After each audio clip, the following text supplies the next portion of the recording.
Hello, hi everyone. My name is Amran Wardere. Sijali, as usual, kwa ground vitu ni different.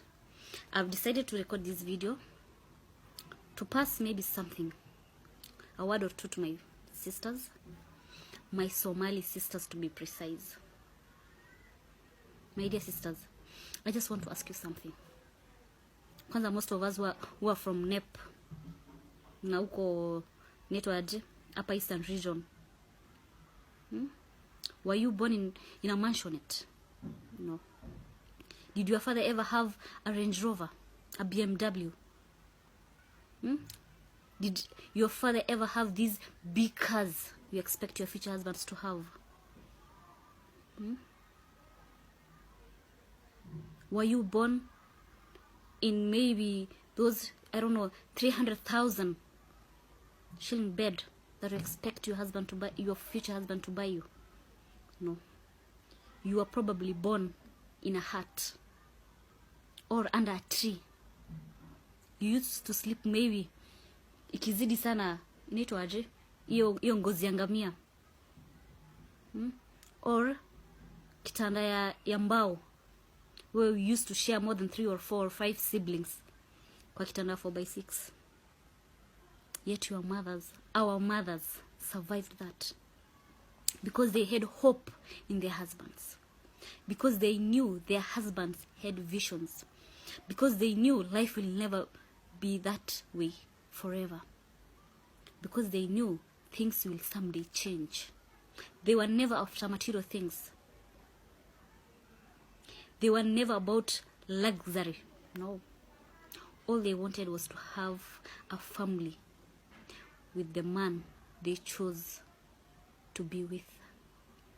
And that was what for poorer, for richer meant. That was what through thick and thin meant. Till death do us apart. Those were the only vows that really meant. They meant it because they loved each other for real. Now look at yourself. Ulikuja kuona gorofa refu ama nyumba ya mawe ama hiyo gari BMW, unasema 20 plus years after you were born. You just came recently to town, maybe at most a year or two, and here you are. Maybe after someone, a friend, tutored you, akakufunza kupaka makeup na kuvaa abaya expensive. Ushaanza, oh, I want a rich husband. Oh, I want to have, he has to buy me a car. Oh, my wedding has to be done in a hall. It has to cost 2 million, 3 million. I need vitu za milioni 2. Relax, my sister. Hizi ni vitu za dunia. Money comes and goes. Money comes and goes. Happiness doesn't lie in money. Happiness doesn't lie in material things, my sister. How many expensive weddings have you attended? How many nice, elegant houses have you gone to? Are they still there?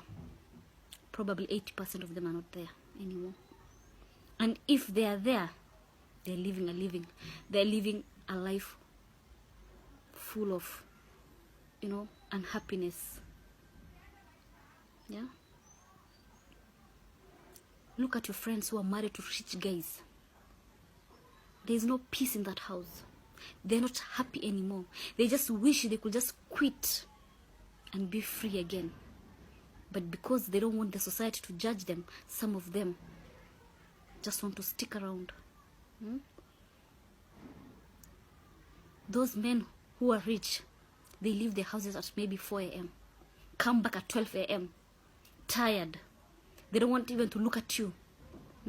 You can spend with your husband the same house, on the same bed for months without even him touching you or even looking at you, because he's running after money. The money that you forced him to look for. But look at people who are living just simple life. Who are happy and contented with the little that God has blessed them with. They are happy.